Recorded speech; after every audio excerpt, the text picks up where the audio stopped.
for skills. All around numbers again, Scotty, usually po sales talaga para sa ng laro na like mas moving ka rin. Mr. Coach? Yun, as a veteran na sabi ko kanina, kailangan ko maging mag-step up during playoff time kasi alam natin kung mahirap manalo dito sa every team.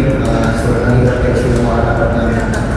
Yun lang, I think, not just me, lahat naman kami, yung veterano, magaganda yung dalawa kasi alam namin kung ano yung anong state ng game na to, kung saan kami dadalhin ng mga sa finals. Ito yung start na. Kaya hindi na nagigay ng dalawa ng dalawa sa playoffs. Pero meron bang kayo parang hindi pa kayo bagay ba natin pa kayo mag-paper out sa o this playoff matchups na nangyari sa inyo? Eh, sabi mo nga, dahil kami, so nagkakaroon na talaga medyo alam na namin yung players tendencies, I think.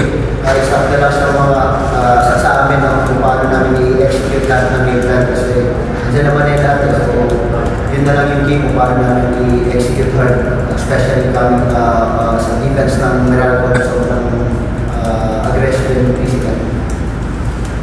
Coach?